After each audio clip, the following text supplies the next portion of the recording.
여기 사시는 주민들 매년마다 자기 그 목숨을 담보로 거주하고 계세요. 오늘의 삶이 힘든데 과거의 유산이 무슨 의미가 있겠습니까? 역사 보존이라는 명분 아래 20여 년째 시간이 멈춘 마을이 있습니다. 제가 있는 바로 이곳 종로구 사직이 재개발 사업지 이야기인데요. 행정의 엇박자 속에 주민들은 붕괴 위험과 도시 슬럼화라는 사지로 내몰리고 있습니다. 무엇이 이 마을의 시간을 멈춰 세웠는지 지금부터 집중 취재 와지슈에서 짚어보겠습니다. 비탈진 언덕을 따라 빈집들이 흉물스럽게 방치돼 있습니다. 지붕은 천막으로 간신히 버티고 있고 담벼락은 금방이라도 무너질 듯 위태롭습니다. 현재 이 마을에선 주택 95채가 공가로 등록된 상태입니다. 도심 속에서 폐허처럼 변한 종로구 사직 2구역의 현 주소는 처참할 정도입니다. 제가 있는 이곳은 노후된 옹벽이 무너져 내린 사고 현장입니다. 현재는 이렇게 안전조치를 해놨지만 이 마을에선 이런 붕괴 사고가 지난해에만 3건이나 발생해 마을 주민들은 불안해하고 있습니다. 겨울이면 고통은 더 심해집니다. 수도관이 터져 골목은 빙판길이 되고 노약자들은 낙상사고 위험에 노출됩니다.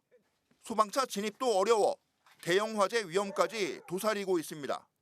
사직동 저쪽에는 한번 불이 나가지고 소방차가 못 들어오는 바람에 불이 다 탔어요. 지면 아래 얕게 묻힌 가스관은 도로 파손으로 폭발 우려까지 낳고 있습니다. 여기는 돌이라 많이 못 파. 그러니까 얕아요. 지금 보니까 이제 그게 하도 이제 차가 다니니까는 이게 들어갔어. 그러니까 그게 다 사실 위험한 거죠. 여기에 더해 재개발 사업이 묶여 있어 집수리조차 어려운 현실입니다.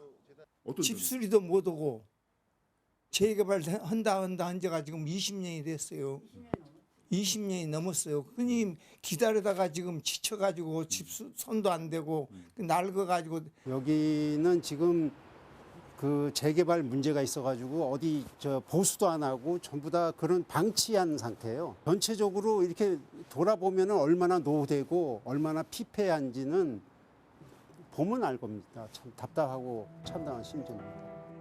사직 2구역은 지난 2003년 조합 설립 추진이 승인 이후 사업 시행 인가까지 순항하다가 2013년부터 가시밭길을 걷기 시작했습니다. 박원순 시장 당시 서울시가 돌연 역사문화 경관을 이유로 전면 재검토에 들어간 겁니다. 그 여파로 3년 반 동안 모든 인허가는 중단됐습니다. 조합 측은 행정청에 부작위 위법 확인 소송을 제기해 승소했지만 다시 서울시는 조례를 개정해 지난 2017년 정비구역을 직권 해제했습니다. 또다시 주민들은 서울시를 상대로 법적 다툼에 나섰고 1심부터 대법원까지 전부 승소하며 사업에 불씨를 살렸습니다. 하지만 서울시가 판결 5일 만에 구역 내 선교사 주택을 우수건축 자산으로 지정해 또다시 제동이 걸렸습니다. 법적 다툼에 지친 주민들은 이를 두고 공공에 의한 알박기라며 분통을 터뜨립니다. 이 선교사 건물로 인해서 사업은 계속 지체되고 있습니다. 저희가 정말로 원하는 거는 이 사업이 갈 수 있도록 선교사 건물을 이축하거나 철거하거나 하는 방향으로 의사결정을 해주셔서 빨리 갈 수 있게끔. 정말 너무 지쳤고 여기 사시는 주민들 매년마다 자기 그 목숨을 담보로 거주하고 계세요. 더 큰 문제는 구역 내 선교사 주택의 우수건축자산 지정 근거가 불명확하다는 점입니다. 서울시가 주장하고 있는 선교사 주택의 건축 시기는 1906년 미국 남감리회 최초의 여성 선교사 조세핀 캠벨을 비롯해 하디, 클리어 등 한국 선교사의 거물들이 거주했던 역사적 거처라고 판단했습니다. 하지만 주민들의 설명은 전혀 다릅니다. 우선 캠벨 선교사가 이 집에 살았다는 주장부터 정면 반박합니다. 현재 건물은 서울시 주장과 달리 1938년에 신축된 다른 건물이라는 겁니다. 캠벨 선교사는 1920년에 사망했기에 물리적으로 거주가 불가능하다는 논리입니다. 결정적인 증거로 제시한 건 당시 선교사가 남긴 편지와 토지 대장입니다. 실제로 1930년대 피터스 선교사가 본국으로 보낸 서신에는 자금 조달을 위해 선교 부지 대부분을 매각했고 이후 철거됐다는 기록이 남아 있습니다. 토지 대장도 확인한 결과 1936년과 1937년 사이 개인들에게 분할 매각한 사실이 나와 서신과 일치합니다. 서울시가 거주자로 언급한 선교사들 역시 건물이 신축되기 전 귀국한 것으로 확인됐습니다. 건축 양식에 대한 평가도 엇갈립니다. 서울시는 미국 남부 장원주택 양식으로 축조돼 건축사적 가치가 있다고 평가했습니다. 현관의 테라스와 발코니 등이 그 전형적인 증거라는 겁니다. 하지만 주민들은 억지 주장이라며 맞서고 있습니다.